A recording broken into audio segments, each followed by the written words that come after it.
Olá pessoal, boa tarde. Eu sou o Caio Katayama, sou administrador especializado em finanças empresariais pela Fundação Getúlio Vargas. Sou profissional da área de análise de crédito e cobrança e para alguns, muitas até como financista. Atuo há mais de 30 anos na área financeira, já tive carreiras como bancário há 10 anos e também diversas outras multinacionais e empresas nacionais, sempre na área de análise de crédito, cobrança e jurídico também. Tudo isso, dentro da minha carreira, ao longo desses anos, proporcionou a esse profissional um conhecimento para empreender. E há 11 anos, quase 12 anos, eu criei uma rede de escritórios de recuperação de crédito. No caso, a Otris Soluções Financeiras. É uma rede que se tornou franquia, inclusive, onde nós temos aí diversos escritórios de recuperação de crédito com funcionários e equipes espalhadas pelo Brasil. São vários modelos, inclusive outros franqueados que também atuam no segmento de recuperação de crédito através de home office. De acordo aí com a curiosidade de muitas pessoas que trabalham dentro das empresas, departamentos inclusive, de cobrança, e para outros que querem ou desejam atuar nesse segmento de cobrança, ok? Eu falo recuperação de crédito no nosso negócio, cobrança, né? Eu acho até para explanar um pouco mais para quem não conhece o negócio, qual é a diferença entre recuperação de crédito e cobrança. É que cobrança, a palavra cobrança foi adotada em diversos segmentos do mercado financeiro. Desde departamentos internos das empresas, como também escritórios terceirizados na área e que trazem um conceito, um entendimento para as pessoas leigas de que tudo é uma coisa só, ok? A profissão que eu tenho atuado ao longo desses 11 anos é uma profissão que requer conhecimento, requer profissionalismo e requer dedicação e estudo. Por isso eu estou fazendo esse vídeo exatamente para explanar a todas as pessoas que querem também, primeiro, se aperfeiçoar na atividade de cobrança. Se você é um funcionário de uma empresa e que você ali foi designado para uma tarefa de cobrança, cobrar os seus clientes da empresa que estão inadimplentes, ou outros até, e também para outras pessoas que querem atuar com escritórios de consultoria e assessoria ou até terceirização de cobrança, tá bom? Então, antes de tudo, esse canal em que eu abri para trazer esses videoaulas para vocês, eles são voltados a essa capacitação do profissional, que infelizmente, numa sociedade onde hoje nós encontramos aí com mais de 70% das famílias endividadas, e isso quem traz esse dado é o SPC e o Serasa. Isso quer dizer que não é apenas pessoas endividadas, né, mas pessoas com restrição financeira. É óbvio que a gente tem uma inversão de valores. Então, muitas das pessoas acabam tendo um preconceito sobre o profissional de cobrança, sobre algo que desconhece. Mas fiquem tranquilos, não carreguem esse dissabor na profissão só por um preconceito que a sociedade tem sobre a sua função. Até porque todos nós, de uma forma ou outra, precisamos de um profissional capacitado nessa área. Quer seja nos assuntos domésticos, onde você também precisa lidar com as suas finanças, né, a partir da hora que você tem o seu salário, a sua renda, como também atuando profissionalmente nas empresas como funcionário ou até no seu próprio negócio. Não adianta só vender.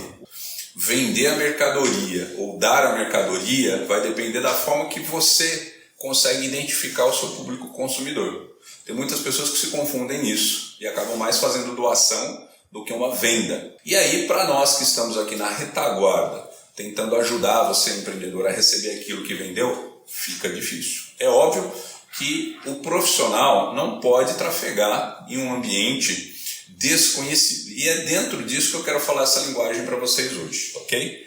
Portanto, a aula de hoje é para você que atua no segmento do comércio, da indústria ou de serviços. Eu vou falar entre um âmbito geral, da forma em que as leis estão dispostas hoje dentro do nosso país, que é o Brasil, as nossas estruturas da lei, que foram praticamente copiadas de outros países democráticos e adaptada ao jeito tupiniquim, né, do brasileiro, que permite com que a gente consiga realizar as cobranças extrajudiciais. E, em primeiro lugar, é importante que todo mundo que está assistindo esse vídeo entenda qual é a diferença entre cobrança extrajudicial e recuperação de crédito. A cobrança, qualquer um faz. Tanto o esposo, os filhos, um ao outro, podem cobrar entre si compromissos e que não necessariamente estão ligados ao relacionamento financeiro. É cobrar aquele favor, cobrar aquela promessa, cobrar aquele prazo. Você muitas vezes tem dentro de casa um pequenininho lá, de 7 anos de idade, que você prometeu a ele levar ele no final de semana no McDonald's. E você está chegando na sexta-feira e você nada de tocar no assunto, ele vai te cobrar. Ok? Então você tem que entender que a relação cobrança, ela está na cabeça de todas as pessoas. Então não adianta falar que eu não gosto de ser cobrado se você é uma pessoa que cobra todo mundo o tempo todo. Então essa questão de um cobrar o outro faz parte de qualquer relacionamento. O que nós precisamos entender é saber como lidar com esse conflito de interesse. É óbvio que a cobrança em si, e muitas pessoas devem ter ouvido falar isso, que cobrança é força. Quem tem mais garra para fazer uma cobrança, isso é tudo bobagem. É óbvio que o êxito das relações e de um excelente negócio, e isso que nós temos que deixar bem entendido, que cobrança nada mais é do que refazer um negócio que foi mal feito. Então, cobrar aquilo que não foi bem vendido, ou cobrar aquilo em que um momento em que o consumidor deixou de pagar, é retratar uma venda. Então, a função do cobrador é renegociar aquilo que não ficou adequado para uma das partes. Agora, o que é cobrança extrajudicial? A cobrança extrajudicial nada tem a ver com a cobrança interna da empresa. Então, se você é um funcionário do departamento de cobrança, mesmo que você seja um gerente, a cobrança interna que você faz para a empresa que você trabalha, essa é uma cobrança entendida para o Poder Judiciário, que nada mais é que um relacionamento comercial com o teu cliente. Por quê? A empresa que você trabalha, se ela fabrica, se ela comercializa ou se ela presta serviço, ela, portanto, então, é credora. E você, como profissional, funcionário desse departamento, você representa o credor frente ao cliente dela, que é um consumidor. E esse consumidor não necessariamente precisa ser uma pessoa física, pode ser também jurídica. Lógico, não vou entrar nesse assunto em detalhes agora, mas é só para que você tenha essa visão. Então, é uma condição imutável e intransferível. Por quê? Porque o entendimento jurídico dos juízes com relação a esse tratamento, ele não vai se alterar. Então, o próprio dono, credor, ou através de seus funcionários, conversando com os seus clientes inadimplentes, isso é relação comercial. Por mais que você chame isso de cobrança. Então, não se entende que isso é uma cobrança extrajudicial, tá certo? Existe a questão da cobrança extrajudicial agora, que é aquilo que é feito fora das dependências do credor. E eu vou deixar bem claro, a cobrança extrajudicial se faz fora do ambiente do credor, nunca dentro do ambiente do credor. Por quê? Porque a linguagem que você fala junto àquele devedor inadimplente, não se assuste também se você é da área de cobrança, essa é a palavra correta, que é utilizada quando você faz uma cobrança extrajudicial. A classificação cliente, ela existe sim, quando você é uma pessoa de cobrança dentro da empresa do credor e que você trabalha para o credor. Então você está tratando com o cliente e essa é a nomenclatura de tratamento entre as duas partes, credor e cliente. Mas a partir do momento que você não conseguiu resolver aquilo internamente na empresa e você contrata um escritório de fora que vai fazer uma cobrança extrajudicial, para esta cobrança, para essa empresa de cobrança extrajudicial, este devedor não é cliente dele. Então, como chamar essa pessoa? Existe uma prevenção na lei, que é a classificação dele. Um consumidor que não pagou, portanto, ele é um devedor. Então, para que vocês tenham isso na consciência. Isso não é uma ofensa, não é xingamento, não tem nada a ver uma coisa com a outra. É apenas uma questão de nomenclatura, tá certo? Então, a cobrança extrajudicial, ela nasce a partir de um tratamento feito fora das dependências do credor. Agora, o que é recuperação de crédito? Recuperação de crédito é após ser feito um tratamento extrajudicial com aquelas pessoas que até então consideramos como devedores inadimplentes. Então a palavra inadimplente é uma palavra muito gentil para classificar um devedor de boa fé. E é isso que vocês precisam entender. Essa inocência de vocês generalizarem todos os devedores como inadimplentes, infelizmente não dá resultado. Por essas situações que empresas terceirizadas, podemos falar esses call centers que trabalham para banco, eles se denominam cobrança e acabam atrapalhando o entendimento de quem é profissional da área, tá certo? Então não tem nada a ver com aquilo que se chama cobrança extrajudicial. Muitas vezes essas cobranças extrajudiciais, elas acabam acontecendo em escritórios de advocacia. Por quê? Na profissão do advogado existe algumas atividades que esse profissional pode exercer. Uma delas é realizar a cobrança extrajudicial. A palavra extrajudicial não é porque é mais, e sim é porque ela é antes da etapa judicial. Então, por isso que é comum o entendimento de que a cobrança feita de forma extrajudicial, ela tem que ter a mesma formalização, os mesmos critérios, o mesmo cumprimento daquilo que seria judicial. Apenas não ingressou com o processo. Agora, apesar de ter essa atividade prevista na função do advogado, ela não é de única e exclusiva garantia desse profissional. Outros profissionais de outras áreas também podem atuar desde que respeitem as leis em vigências para que possam fazer um trabalho de cobrança extrajudicial. Então a cobrança extrajudicial é quando você pega uma carteira de um credor que não conseguiu, através do seu relacionamento comercial, sensibilizar os seus clientes para a renegociação. Então, em dado momento, esta empresa ela identifica aquilo como perda ou aquilo como irrecuperável. Neste momento, muitos empreendedores acabam se equivocando, colocando realmente aquilo que tem direito em perda contábil. E que isso não é bom.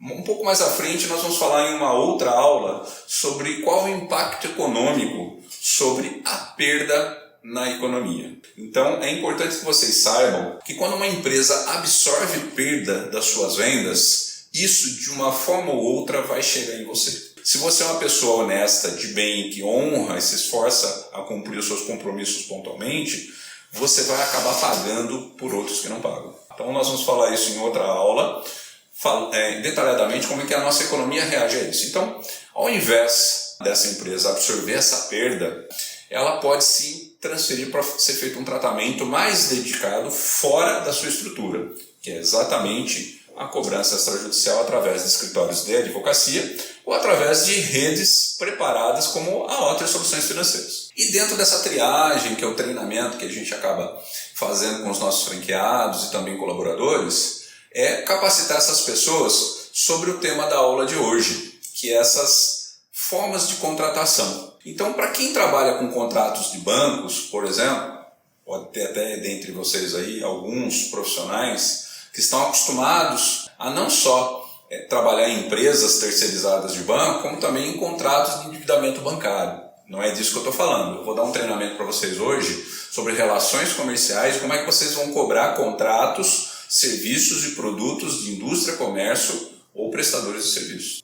Então, dentro desse entendimento, é muito importante que vocês prestem muito bem atenção. No tratamento dessas carteiras tidas como inadimplente, nós, como profissionais da área, nós vamos tirar alguns índices de resultado dessas carteiras. É óbvio que o inadimplente é aquela pessoa que passa realmente por dificuldade financeira.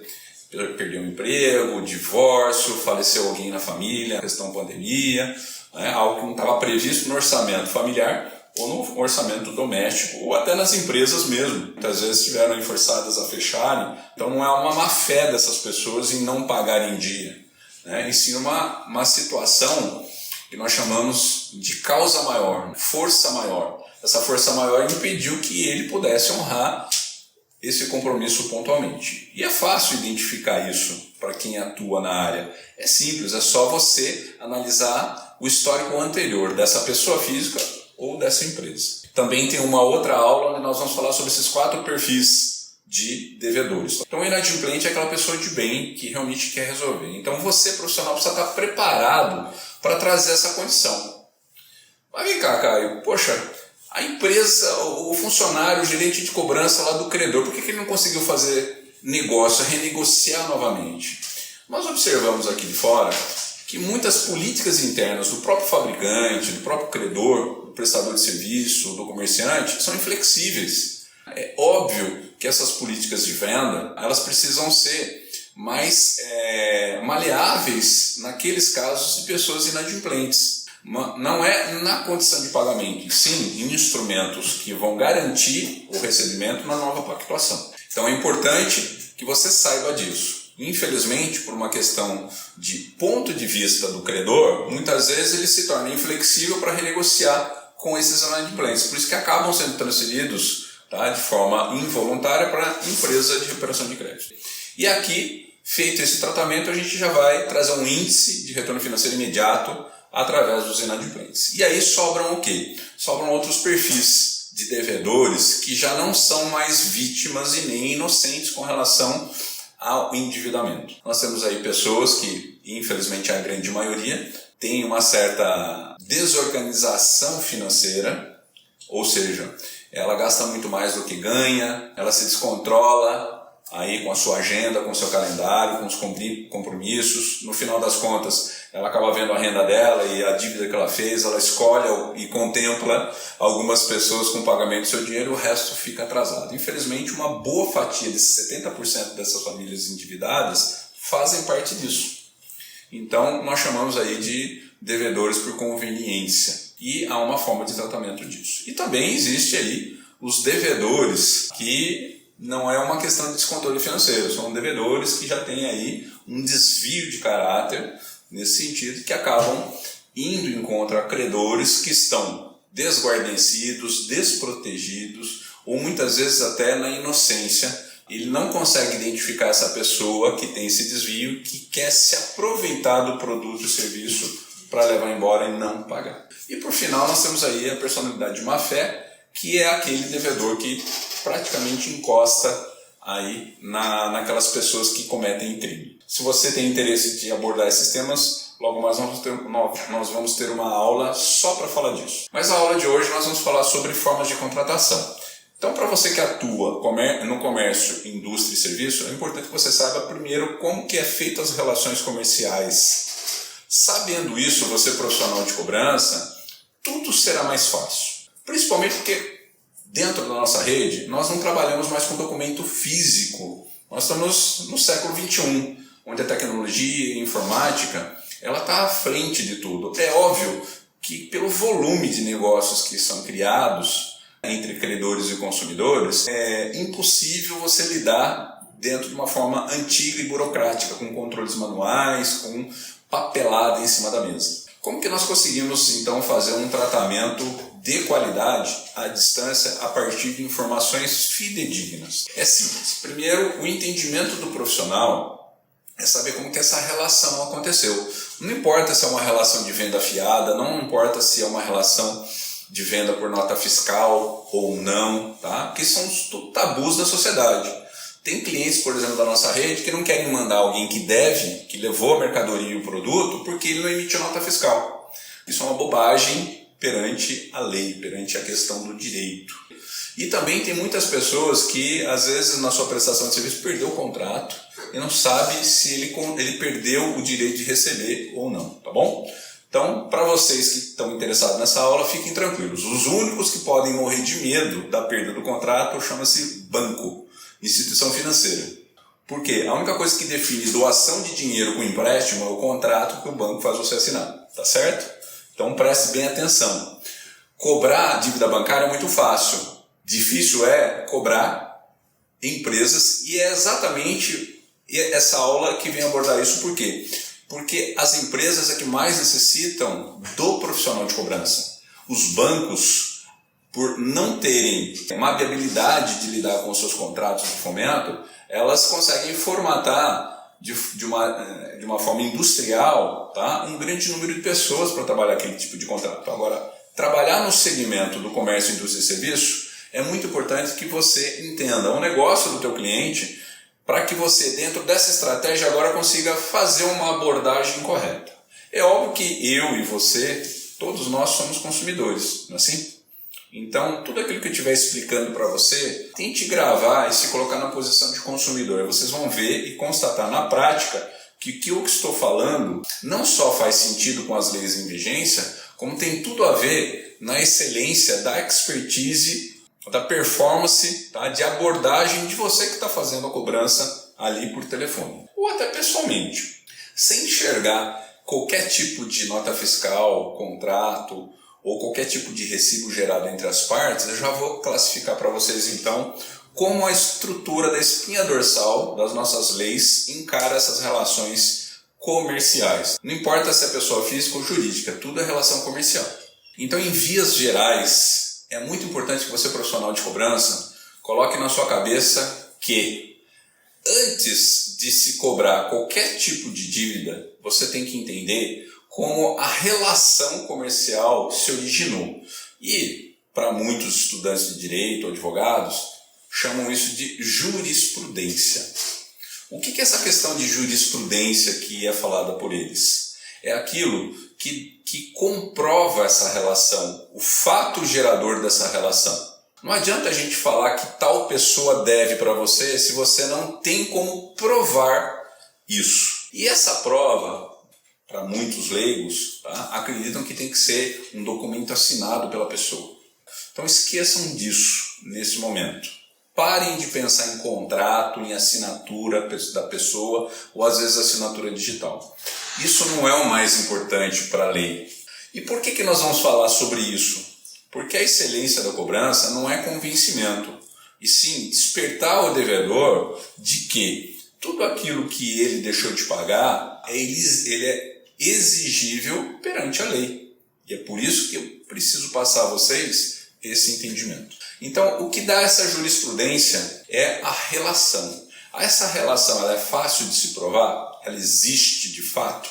Porque eu posso achar que eu tenho direito de muita coisa, mas eu não consigo provar esse direito.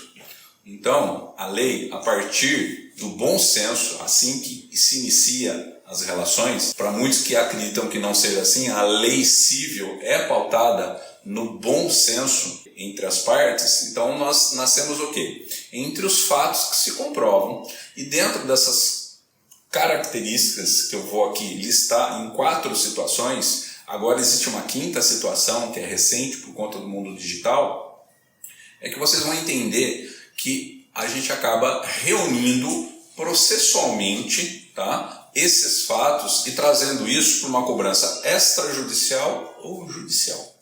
Então, primeiramente, contrato na cabeça de muitas pessoas é aquele papel impresso, tá, onde qualifica quem é o credor, quem é o devedor, qual é o produto ou serviço que está sendo comercializado e vendido e a forma de se pagar em prestações. E aí, todo mundo, né, tem aquela situação, tem que rubricar a primeira página, todas as páginas, assinando na última, né? Vocês já sabem dessa burocracia. Ou quando não, você tem que emitir uma nota fiscal, ir lá correndo, forçar o teu cliente a assinar aquele canhoto. Se você perdeu o canhoto, se você perdeu a nota fiscal, ou se você perdeu o contrato, então a dívida desapareceu. Tudo isso é bobagem para quem tem um entendimento de como as nossas leis funcionam. Então, em primeiro momento, vocês precisam entender, e isso eu quero uma atenção absoluta de vocês, porque é algo natural. Ali ela parte do princípio natural das relações. O contrato é algo fabricado para se comprovar. O princípio natural não, são fatos que nós inconscientemente fazemos o tempo todo.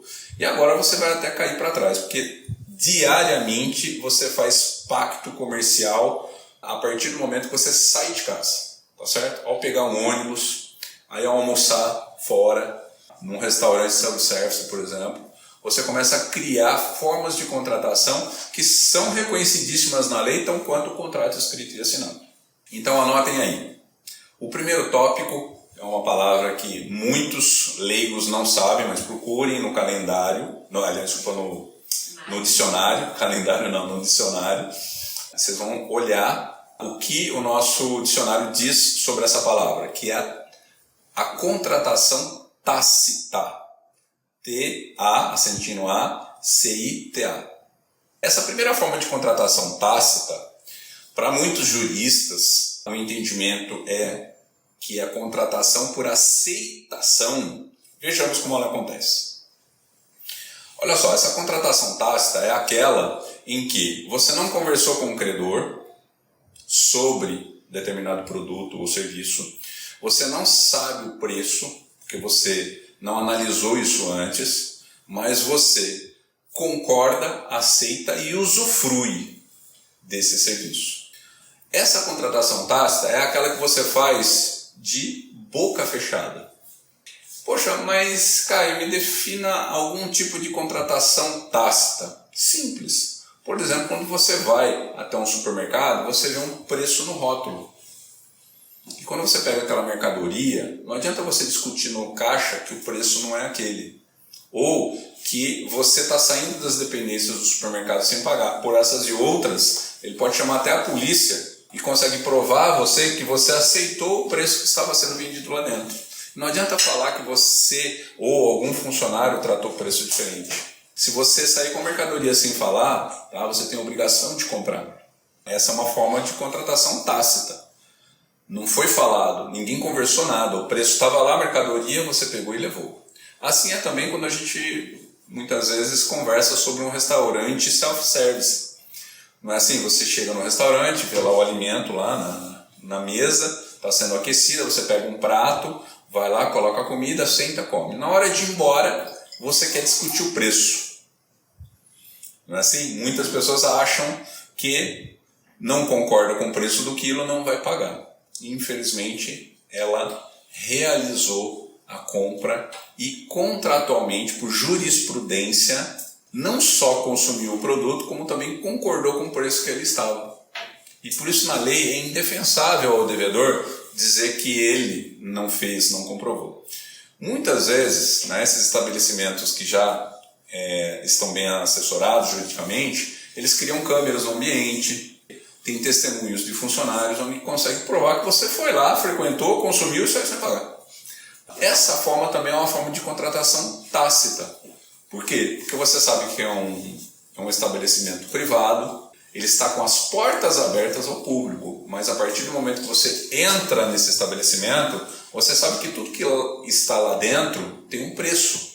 E esse preço não vai ser negociado com ninguém. Ele está à sua disposição para você pegar o produto, consumir e pagar. Então não adianta você dizer que você não contratou, que você não concordou com o preço estava lá. Então, dentre essas situações, existem formas diversas de contratação tácita. Se a gente analisar também a área trabalhista, né, todo mundo como funcionário um dia já foi, por que as empresas muitas vezes não permitem que um funcionário comece as atividades de trabalho dele antes de fazer o exame médico admissional e assinar um contrato de trabalho? Por quê? Porque o contrato de trabalho com aquele empregador pode determinar algumas regras. Agora, se ele não formalizar e você não aceitar e você já entrar trabalhando, existe também uma prevenção na lei trabalhista de que você, empregador, contratou aquele profissional tacitamente. O que é tacitamente? Se ele trabalhou para você e você nunca tratou o salário dele, então qual é o salário dele? O salário de todos os funcionários que estão lá trabalhando na mesma função. E não adianta você dizer que você não concordou e não contratou esse profissional. Por essas e outras grandes empresas colocam até seguranças na porta e funcionários não entram para dentro da empresa sem crachá. Exatamente para provar para vocês que a contratação tácita ela existe e ela está em pleno vigor ainda em 2022 do século 21, tá bom? Isso não mudou e não será mudado. Então essa é a primeira forma de jurisprudência. Então fiquem atentos. Se vocês não querem determinado produto ou serviço, não consomem. Por exemplo, na área educacional, quantas pessoas acham que estão entrando numa palestra gratuita? Mas não. Se aquela escola comercializa todos os cursos, então tome muito cuidado ao você sentar numa cadeira da sala e assinar uma lista de presença. Porque você está concordando, não só tacitamente, como também formalmente, que você está consumindo determinado produto educacional. Tá vendo? E agora a gente esbarrou em uma outra situação, que é a forma de contratação. Vocês vão ver que é tudo uma sequencial da outra, tá certo? A lei ela vai começando a reunir fatos e que vão uma ratificando a outra. É como se fosse um pré-requisito. Então a forma tácita de contratação, ela existe, mas ela pode ser discutível. O que cai por terra na questão de um devedor tentar se livrar da relação jurídica? Quando, além de ele fazer a contratação tácita, ele também conversa com o credor. Ou seja, aquilo que a gente antigamente falava, né, que é o acordo entre cavalheiros ou do fio do bigode, ele não é um ditado, ele está pautado na lei. Então, para quem é aluno de direito, está aqui falado de forma explícita, rasgada. Não existe acordo de cavalheiros, existe acordo na lei, existe contrato na lei, que é a contratação verbal. E principalmente no mundo tecnológico que nós estamos vivendo, basta, além de uma testemunha, alguém com um telefone celular gravando essa relação acontecendo. Isso é fato hoje de reconhecimento de muitas varas de juízes de direito. Então, quero ver você amanhã disser ou alegar que não consumiu, não tratou e não garantiu. Porque a tua palavra, pautado na boa-fé, que é o princípio das relações comerciais, é que você vai ter que provar. Então, a relação comercial, por exemplo, é aquela que você entra numa agência de um veículo, trata com o vendedor as condições da venda, formas de pagamento, prestações e, além disso, apesar de não assinar nada, você adquire o bem, pega o veículo e sai. E depois tenta rediscutir essa dívida. Infelizmente, para muitos devedores, que eu posso dizer de vantagem ou de má fé, acha que é fácil. Sim, ele é fácil para aquele profissional que não sabe como a lei funciona e que não tem entendimento ou não assistiu à aula do Caio Katayama. Porque a partir desse momento agora, você vai saber que essa relação, ela não só ela foi entendida e contratada tacitamente, porque você queria aquele determinado veículo, daquela cor, daquele ano que estava disponível na loja, não é isso? Se você não falasse nada com o vendedor e tirasse o carro, você comprou esse carro, certo? Porque ele não foi doado e nem emprestado. Se você retirou com permissão, é porque ele tem um preço, saiba disso. Mas não, você sentou com o vendedor, você falou sobre o preço do carro, dialogou sobre isso. A agência, por exemplo, já tinha propaganda e panfleto daquela mercadoria com o preço e as condições de pagamento, mas mesmo assim você levou embora. Então fica muito difícil você alegar que você não comprou, porque o contrário disso seria roubo, né? Então o que seria melhor para você? Ser uma pessoa endividada ou ser um bandido? Né? Então preste bem atenção. Então, para você profissional de cobrança, é muito importante que a relação verbal ela consolida a relação tácita. Tá vendo? Então uma agrega a outra.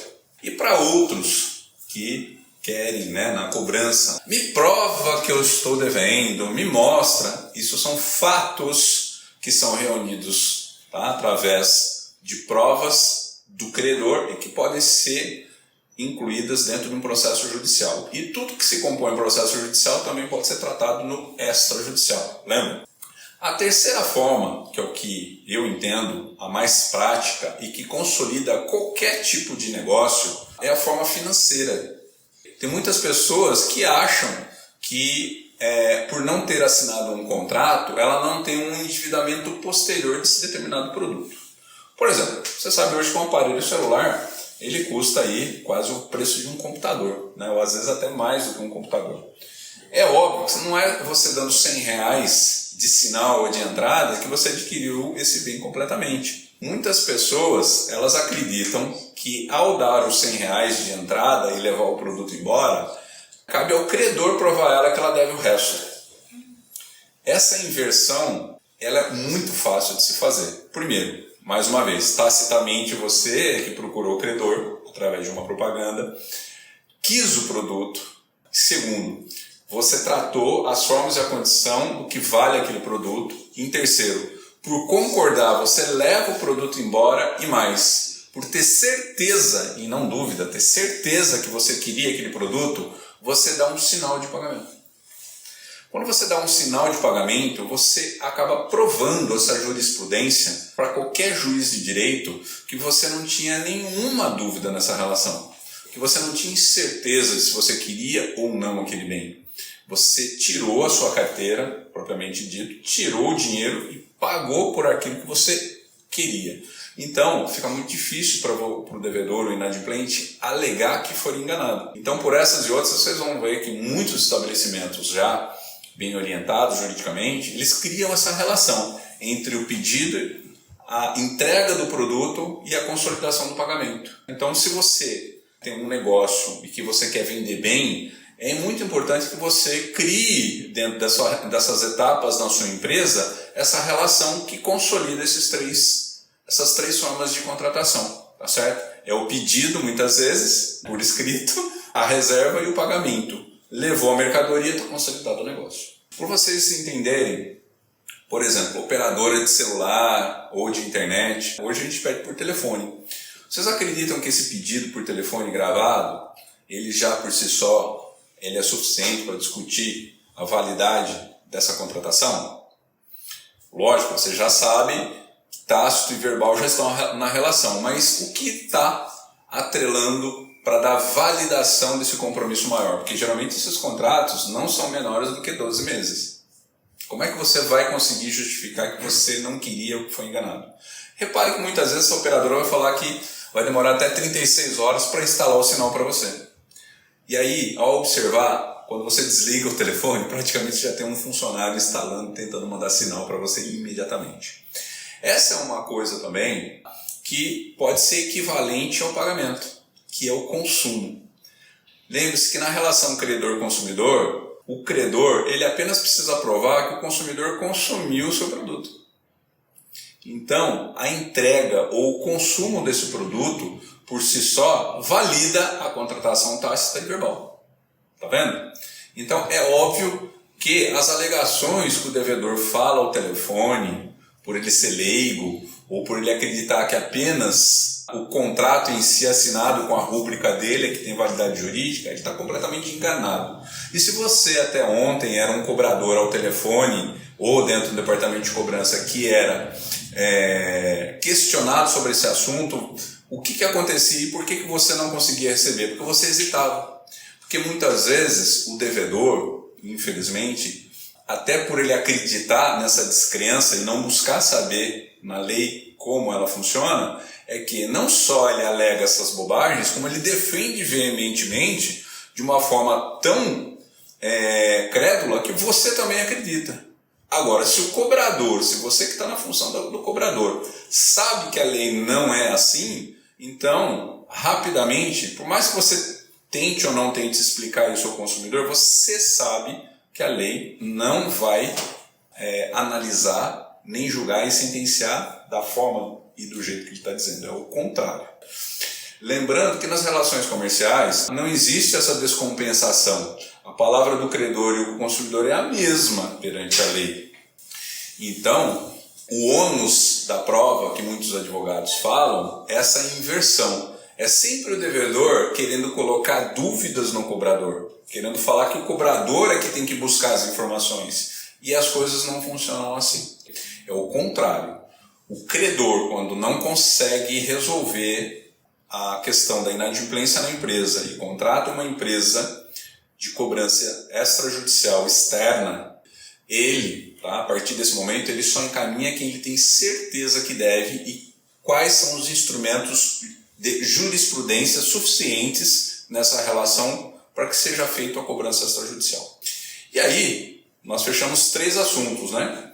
É a forma tácita, a forma verbal, a forma de pagamento, quarto, de consumo. E a quinta, agora nós estamos falando sobre a questão das relações por assinatura, que até outrora, antes da pandemia, muitos juízes, muitas varas ainda eram conservadoras. Elas só admitiam relações contratuais formalizadas através de papel, assinatura ali da pessoa.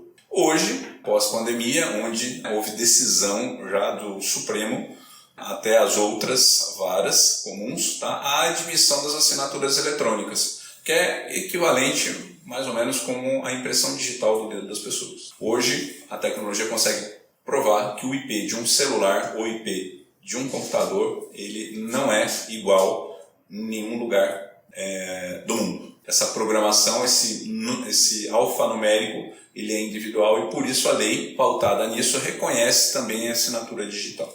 Então, para muitos que não sabem disso, as ferramentas de assinatura digitais também são válidas. E para vocês que trabalham em favor do credor ou em escritórios de recuperação de crédito, já sabem então que tem validade jurídica. E o que é mais legal, né? Nesse momento, muitos devedores acreditam ainda na forma clássica, que a relação da dívida só existe a partir de um contrato impresso e assinado. Então, muitos hoje já se veem exigidos sobre dívidas através da lei em cima de contratos digitais, ok? Agora, esse contrato onde é impresso, assinado ou feito digitalmente, existem algumas regras entre as partes, não é isso?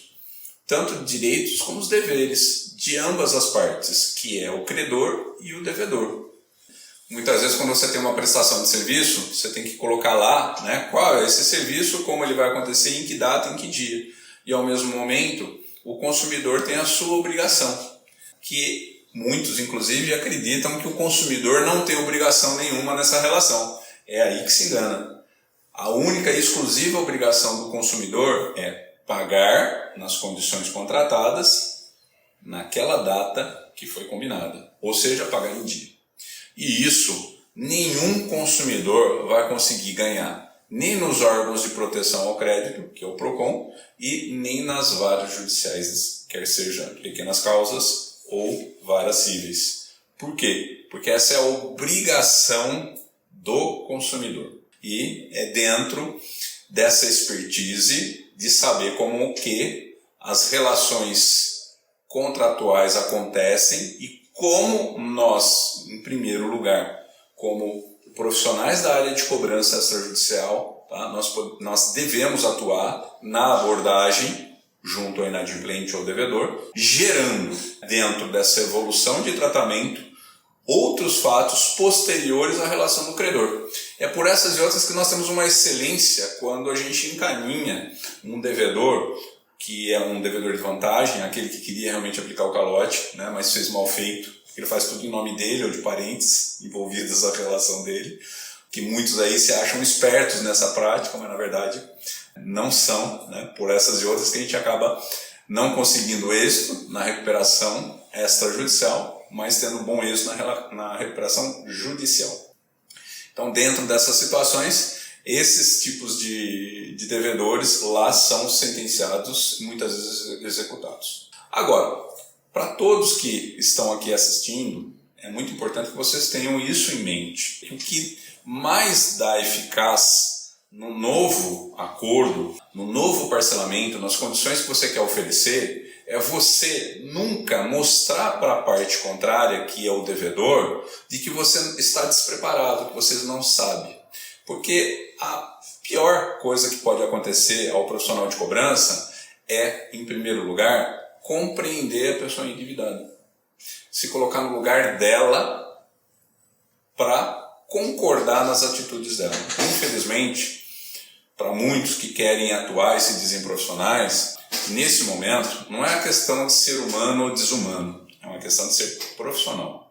Você tem que entender, em primeiro lugar, que quem deve, infelizmente, está fora da lei. Eu não estou falando de lei criminal, lei penal, estou falando fora da lei civil. Então, quem está com a razão e com a autoridade sempre é aquele que está representando o credor. Se todas as documentações e fatos dentro dessas 5 formas de contratação elas existem, vamos lembrar, tacitamente, verbalmente, houve pagamento, entregou o produto e ainda tem contrato assinado, é óbvio que esse devedor vai perder, quer seja no extrajudicial quanto no judicial. Então, empresas que reúnem tudo isso, fica muito fácil você fazer uma cobrança. E você não precisa nem trazer os documentos na mão para mostrar para o endividado que haja isso. Então, é o contrário. É o consumidor que tem que provar e negar essa relação. Agora, se uma vez provado que ela existe, na lei, chama-se má-fé. E agora, para você que está na área de cobrança, como é que um juiz julga uma ação cuja uma das partes está agindo de má-fé? Além dele ser sentenciado sobre a dívida que está sendo pleiteada no processo, ela também pode ser multada pelo próprio juiz. Muitas vezes, alguns juízes, por entenderem que está claro a condução de má-fé por parte do consumidor, ele atribui uma penalidade judicial, que é em dinheiro. Muitas vezes, você, como consumidor, ouve aquilo que a empresa muitas vezes acaba tendo que indenizar o consumidor por dano moral ou por cobrança indevida, não é assim? Mas quando acontece também com o consumidor é o inverso. Ele também paga por uma sentença desfavorável quando ele age de forma intenciosa ou de má fé na prática de consumo. Se fazendo um consumidor de boa fé, mas na verdade querendo raptar, usufruir, usurpar qualquer tipo de produto ou serviço, abusando do crédito ou abusando aí da boa vontade dos seus credores. Então é lá que a gente acaba provando essa má-fé. E essa má-fé, se feito de forma repetitiva, muitas vezes o juiz, o juiz da vara civil, além de julgar, sentenciar o pagamento da dívida, arbitrar uma multa, ele também pode encaminhar isso ao Ministério Público. E aí, indicado por um juiz, é óbvio que o promotor público pode investigar através de uma delegacia policial e este devedor de má-fé, sim, pode ser enquadrado nos artigos de estelionato, que é aqueles que a gente acaba brincando, o tal do 171, tá? Que é o primeiro artigo dos demais, que são crimes financeiros. Então, para muitas pessoas que acham que dar cheque sem fundo ou fazer várias dívidas aí é algo que não dá nada,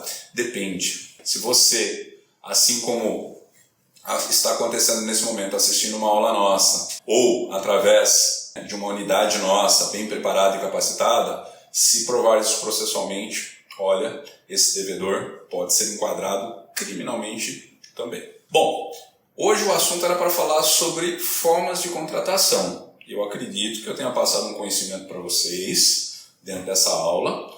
Eu não sei quantos minutos nós temos aí. Então nós temos 10 minutos. Eu permiti com as pessoas aqui que estão nos assistindo a fazerem algumas perguntas. Ou algum exemplo, um fato que vocês tiveram. Nós temos aí 10 minutos.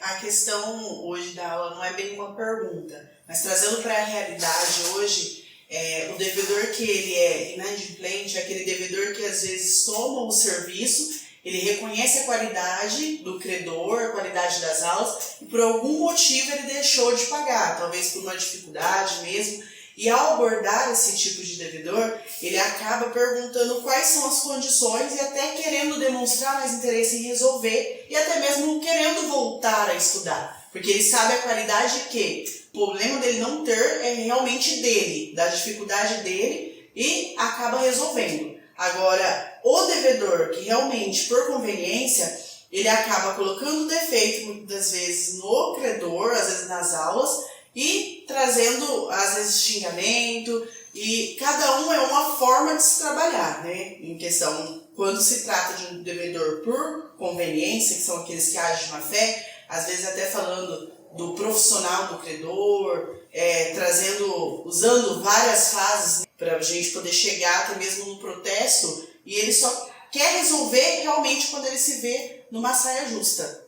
Bom, vou tentar traduzir aqui, eu já entendi um pouco mais do que você quis explanar, que é muito normal o inadimplente querer ir em encontro, tá, e repactuar as suas condições da dívida. Mas aí nós estamos falando de um pequeno percentual dessas 70 famílias endividadas, okay? 70% das famílias brasileiras endividadas. Então, nós podemos até dizer que o inadimplente não passa de um índice de 10%. Muitas vezes, em determinado segmento ou carteira, ele não passa de 5%.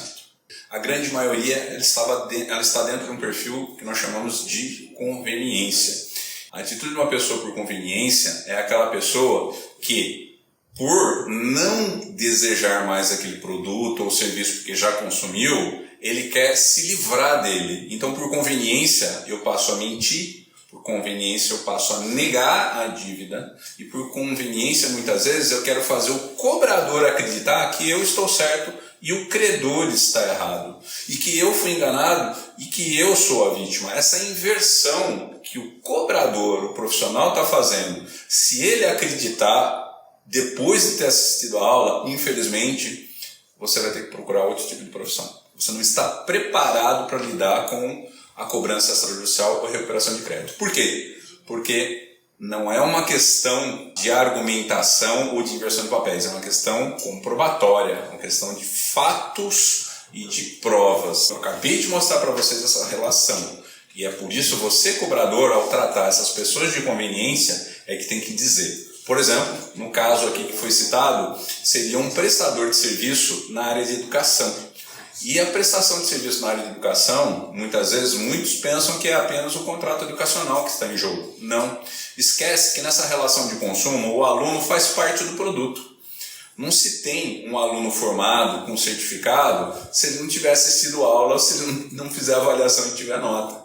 Tá vendo? Então, não tem como se ter uma inversão de valor colocando a culpa no credor sem a interferência, sem a presença do consumidor. Isso, na verdade, para a gente que está aqui como profissional, a gente acaba até rindo dessa pessoa. Por quê? Porque essa é uma atitude muito comum e até infantil dos devedores de conveniência. Por quê? É assim que muitas pessoas se comportam na sociedade e deixam de pagar suas contas porque intimidam o credor, porque fazem falsas acusações. Tem gente, por exemplo, que utilizam canais de reclamação para difamar o credor. E o credor, com medo da reputação da sua marca, ou da sua empresa, ou do seu produto, ele acaba absorvendo essa perda apenas por uma reclamação de alguém que, sim, consumiu, levou o produto, mas não quer pagar e, por conta disso,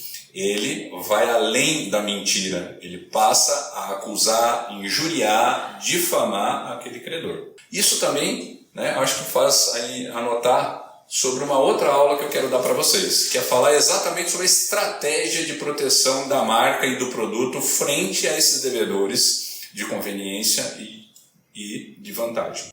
Mais uma pergunta aí. Em relação à contratação tácita, no caso, se eu tenho a lista de chamada, de frequência de um dos meus alunos, só que porventura eu perdi o meu contrato, né?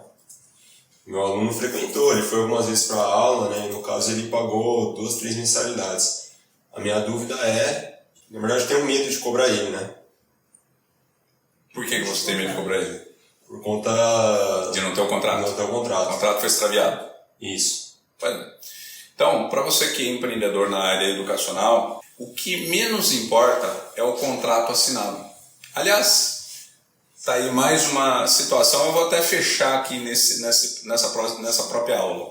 Coloque um acréscimo nessa aula, um plus aí para todo mundo que está assistindo. Tem muitas vezes as pessoas, e é muito comum, os consumidores falarem com o contrato da empresa, né, assim, fazer aquela acusação.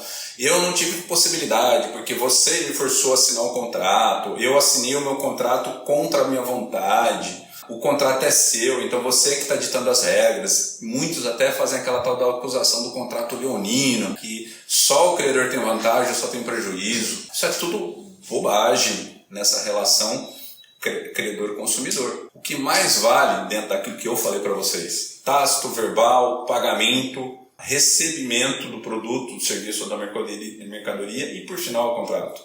Então, na mesma escala, tá vendo de importância? Se você tiver o contrato escrito, assinado ou digitalmente e você perdeu ele, você tem os outros passos dessa contratação que são fatos gerados, comprovados e que são imutáveis. Ninguém consegue ir lá e apagar esses fatos. No caso da lista de presença, a prova, eu acabei falando no exemplo dentro dessa própria aula, que tome muito cuidado ao você não ser seduzido a assistir uma palestra e subentender que ela é gratuita. Tenha certeza que ela é gratuita. Tá? Veja se o chamado dessa instituição é para você assistir uma palestra gratuita. Inclusive existe a lei de propaganda. E aí sim o credor é responsável se ele não colocar que ela é gratuita e depois cobrar você. Agora, se não está dizendo nada que a aula é gratuita e você entrou para dentro da sala de aula e assinou uma lista de presença, então prepare-se, porque você, a partir de agora, vai passar a dever. E não é só isso na relação. Então você, cobrador educacional, não precisa ter medo porque a escola não acha mais o contrato. É pelo contrário, é o aluno que tem que provar que não assistiu a aula, é o aluno que tem que provar que não fez atividade gramatical na sala de aula sob nota e que não fez avaliação. E todas essas provas da vida acadêmica do aluno já são suficientes para se provar a relação consumidor. Tá? E é isso que vocês têm que levar na consciência de vocês. Toda relação comercial ligada ao devedor-consumidor é a simples prova. O consumidor consumiu ou não consumiu? Se ele consumiu, a prova maior é essa. Mesmo que ele não tenha tratado tacitamente, nem verbalmente, nem ter pago nada. Basta ter consumido. Só isso já é um fato gerador de jurisprudência. Então, se o meu cliente não quiser levar o contrato, eu posso simplesmente fornecer o meu produto ou serviço e não insistir. Porque tem alguns clientes que não querem de propósito. Ele acha que se ele não assinar o contrato, ele não precisa me pagar. E aí, se eu tiver todos esses outros meios de contratação, tá tudo certo ou não? Eu preciso insistir que ele assine, que ele leve o contrato. É óbvio, se você é o credor e você quer realmente vender as mercadorias, basta você ter olho no fornecimento do seu produto ou serviço. Basta isso. Não lute com o seu cliente com relação ao contrato. Ao menos que o teu contrato, pela peculiaridade do seu negócio, existe um risco que pode lhe trazer danos. Por exemplo, como uma situação onde você vai alugar um bem, que às vezes o valor do aluguel não cobre o bem que você está alugando. Do contrário, as situações como essa que eu dei exemplo, é o contrário. Se for fornecimento, se for um serviço prestado e for de forma única, a própria realização desse serviço por si só já é a entrega do produto. Já é suficiente para você fazer uma cobrança. Uma cobrança não é uma cobrança pautada apenas no diálogo, e sim provada, tá, judicialmente. Agora, é lógico, né? Tem gente que fala assim, eu não menti a nota fiscal, só tem uma rabisquinha aqui no papel de pão, né, que a gente fala. Antigamente, o pão vinha enrolado num papel, né? Então, é aquele papelzinho mais, né, de baixa qualidade, onde duas partes assinaram aquilo.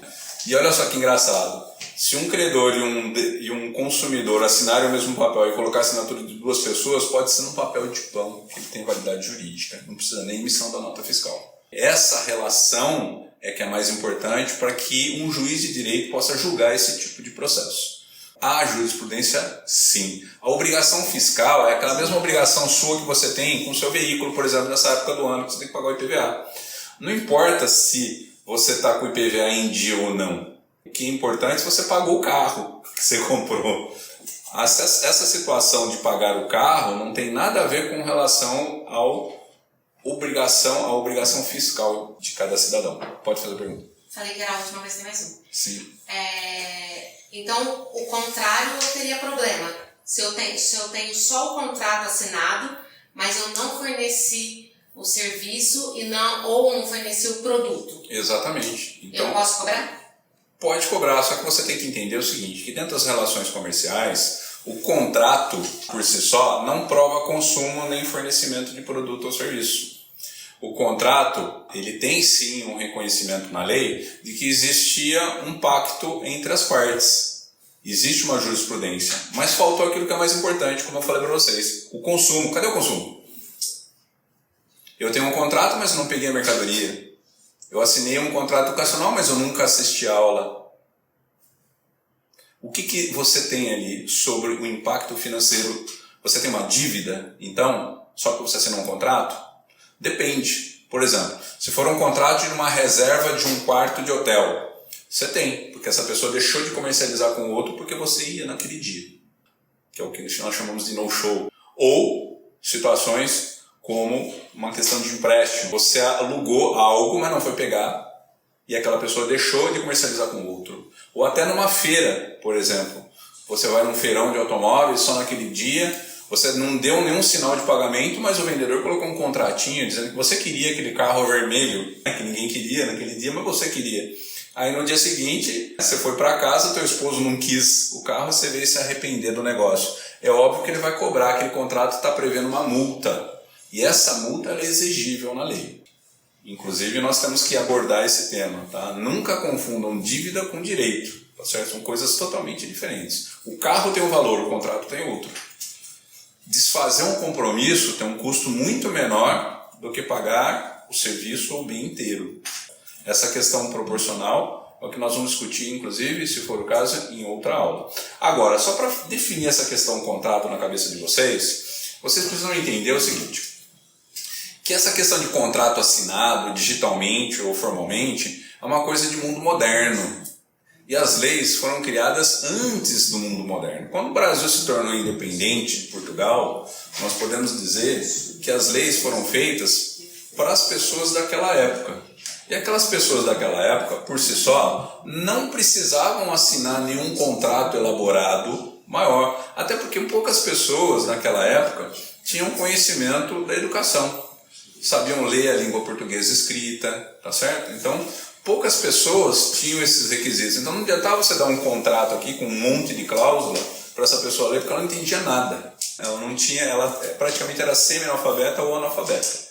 É óbvio que a lei daquela época foi pautada exatamente sobre esses fatos que consolidam as relações contratuais. E isso ficou na lei. E no mundo moderno, podemos dizer que praticamente da década de 60 para cá, a partir da profissão do advogado, que apesar do advogado também poder fazer o extrajudicial, a habilidade profissional do advogado também não é aquela questão de litígio no processo.